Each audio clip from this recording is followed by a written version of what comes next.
Enzo Fernandez is set to miss the rest of the season, and we discuss the latest news surrounding Pochettino's future at our football club. Today, my friends, we have so many reports to get through that I might have to make 2 news videos for today, so have those notification buttons on, sit back, relax, share your thoughts and opinions, and let's discuss the latest news that's broken today. Enzo is set to miss the rest of the season as he's about to undergo surgery for a groin issue that's been affecting him for the past 1 year. You know what? This is probably good news.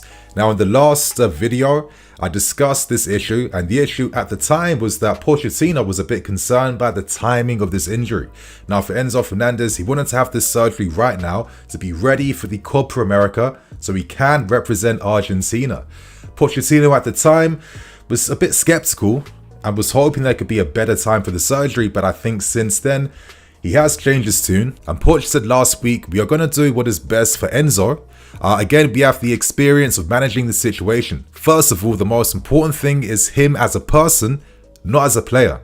It's about how he feels and if he is comfortable with the situation or not. We will all support his decision. We are not going to force him to do anything. We are here to help and advise him for our assessment and experience. We don't want heroes. No, we want players that can perform in their best way to help the team achieve what we want.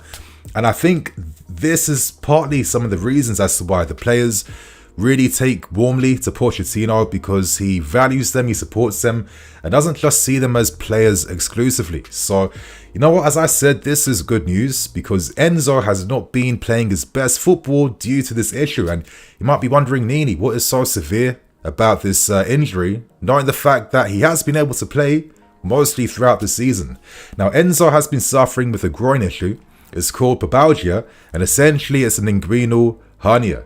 You guys have seen the photo on screen. It's a bit of a serious one, and it means that Enzo has been feeling a lot of abdominal pain and groin pain, and you're going to feel this pain whenever you engage in twisting motions, sprinting, kicking, even sitting up, and this operation will help reduce the pressure on his abdominal pubis and adductors as well too. So, as I said, it's no surprise that we've seen this inconsistency in Enzo's game where he does struggle to cover lateral spaces. He can't run with as much intensity.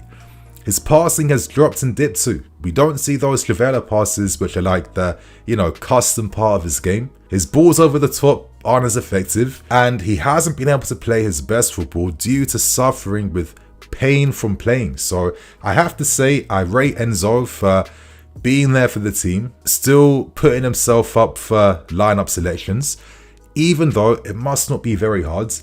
And listen, I know that he's been under some scrutiny, and I think most people will change their tune now, knowing that they have the full context behind why Enzo hasn't been at his best. But I do think that, listen, when you're so young, you don't want to be putting your body under more duress or stress.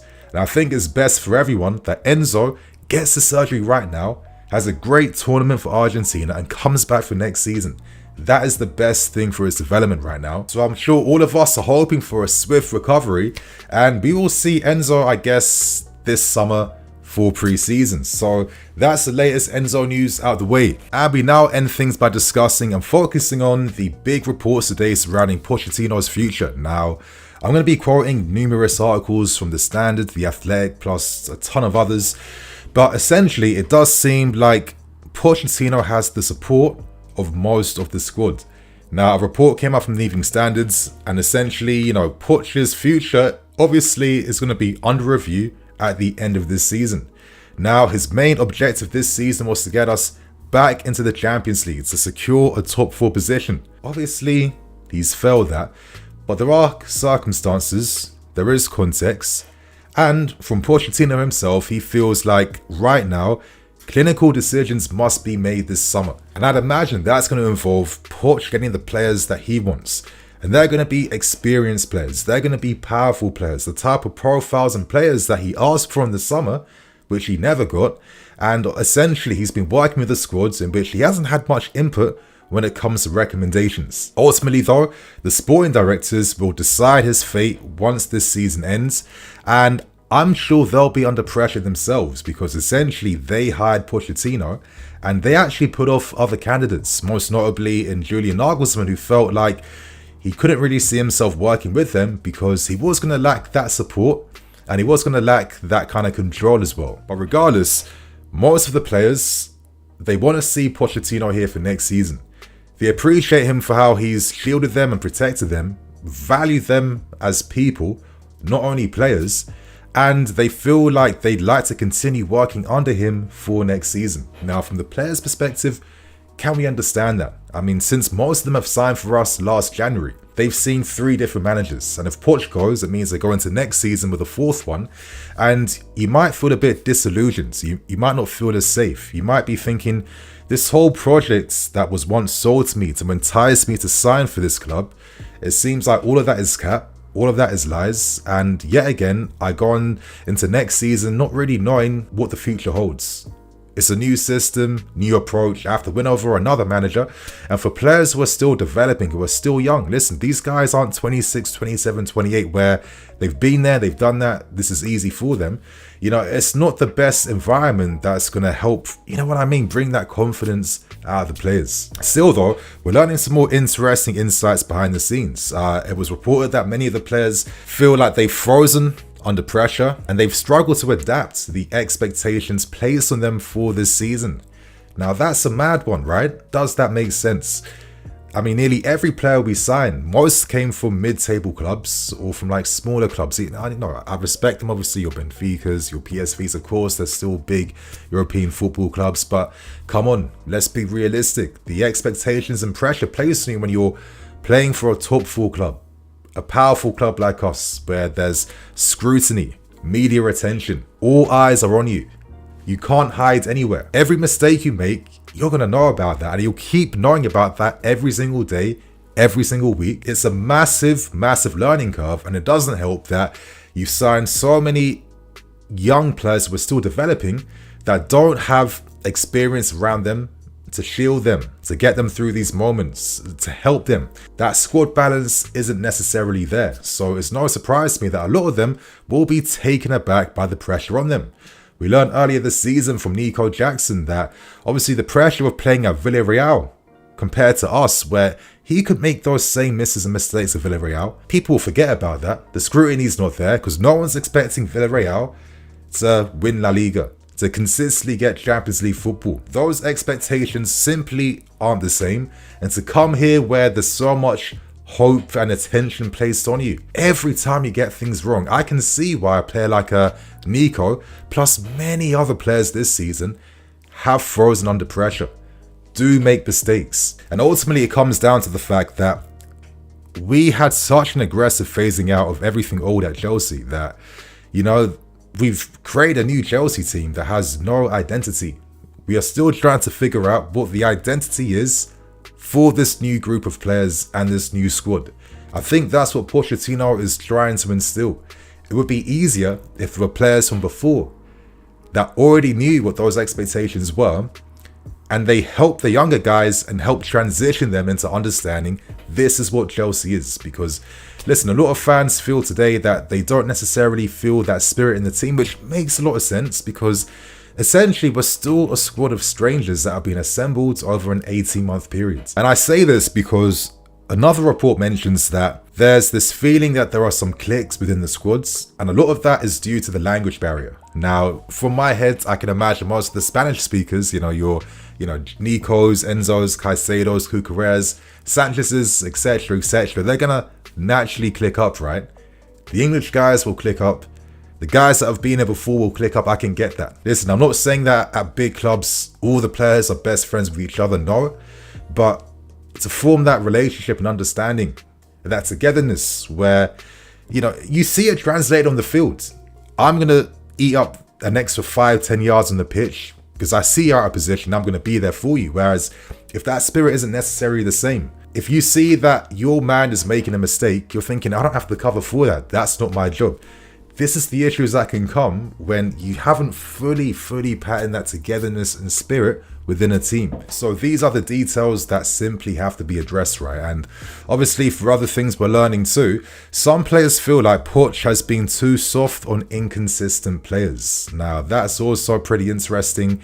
Again, I'm speaking from my dome, but I'm looking at Mikhailo Mudryk, where You know, he's had some inconsistencies. He still gets opportunities to shine, gets those first team starts, and he hasn't necessarily taking advantage of them all the time, right? I'm working with a guy who doesn't necessarily have a football brain.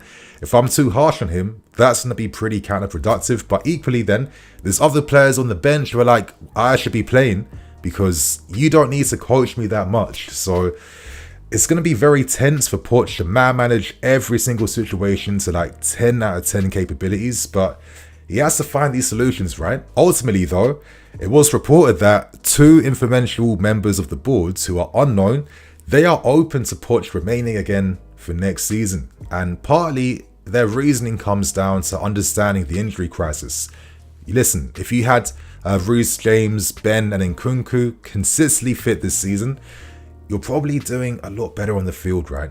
Especially in Nkunku. I mean, you're looking at a guy like this who's going to be like one of your leading players that's going to be leading statistically for goals, assists, offensive metrics, and the fact that we've not been able to really have any consistent system involving Nkunku, that's a big loss because he was signed as the big marquee guy from last summer, and to not rely upon him throughout the season is going to affect your plans. I get that. Just for devil's advocate reasons, so you guys can share your thoughts about this. Let's say hypothetically Poch remain next season because he is the Ranieri for this young squad, where he has to go through all the growing pains of working with such a young, inexperienced team, but you're still fostering so many like intangible metrics and parts of this team, right? Like togetherness, fitness, handling of pressure, etc, etc. Realistically, we're not going to see us challenging to win the league probably for another 1 to 3 years. I think that as you climb up the table, as your ambitions get bigger, the diminishing returns, they play a part, right? The gap you need to go from like a Champions League spot to a title challenging spot is far greater than that gap from being like a mid-table team that tries to get like a Europa League or Champions League spot.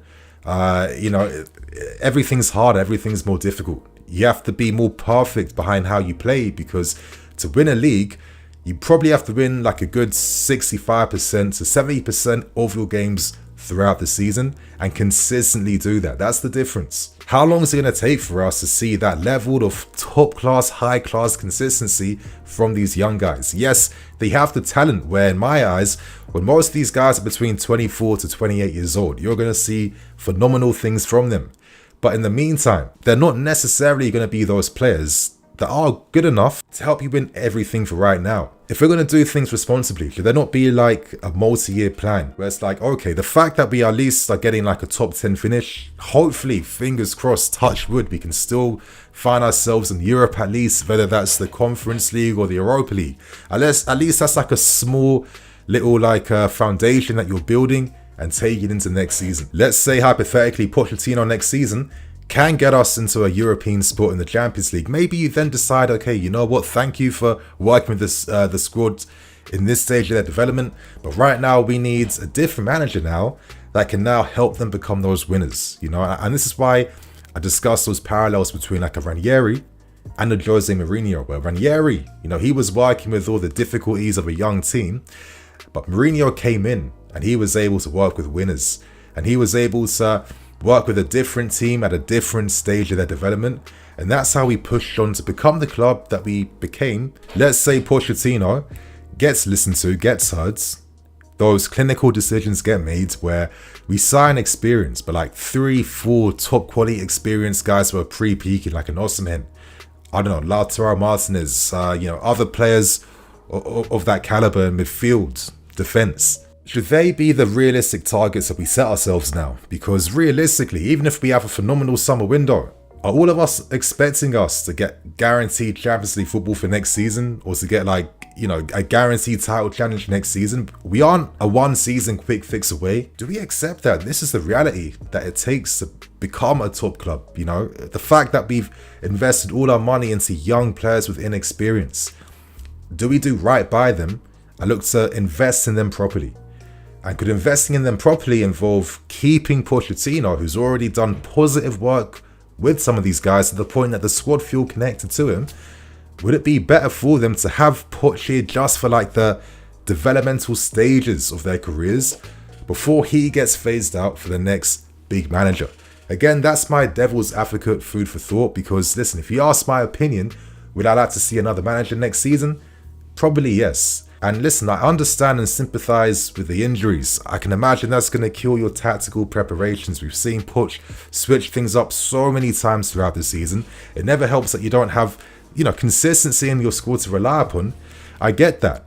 But then ultimately, I look at other decisions as well, like maybe the lack of a development of style. And I think that at times, I understand that we're a team that has to outscore our opponents to win. But it seems like he's focusing too much on us being a naive team. And then my worry is, what is there to really take from this season into next season? We only play to create chances. We play like kids in a way, very naive, incredibly open, no compactness, no structure. We haven't seen any small improvements in this type of style. But ultimately, I don't see the man management from Pochettino to try and take that pressure away from the inexperience in this team. For example, the Arsenal game recently really just illuminated all our issues. There was no game plan to nullify or try to reduce the threat of their best players. We only had one way to play, and that was regularly getting exposed and taken advantage of by Arsenal. We were constantly open out wide. Whenever we our goals up, do you see Poch make the quick substitutions to maybe add another midfield player on to drop our lines back, to at least do everything in his power to maintain that lead? There seems to be too much of an acceptance that this team is young and he's just kind of going through the motions at times. Personally, I feel like every time I've seen a game, the aspects in which I'm not expecting perfection, but I'm expecting a lot better than some of the naivety and some of the really poor pieces of play that I've seen this season under him.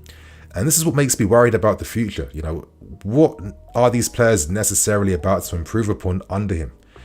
Again, I say this as someone that's not involved behind the scenes. I'm speaking mainly as a fan. I don't have all the context and the information. Maybe there's certain things I'm not thinking about. Maybe Poch should be like, listen, the team I'm trying to create, I was showing you guys this at the start of the season, but I didn't have the right players I need. This is the level I'm trying to get back to. Give me time to work with these young guys. Get me 1 or 2 or 3 players I need.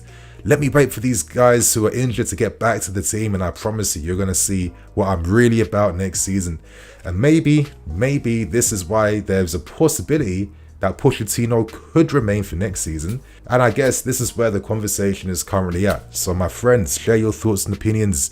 How do you feel about today's stories? Stay tuned later on for another news video. And on that note, I'm Nini FC, this is Blue Lines TV. See you guys later.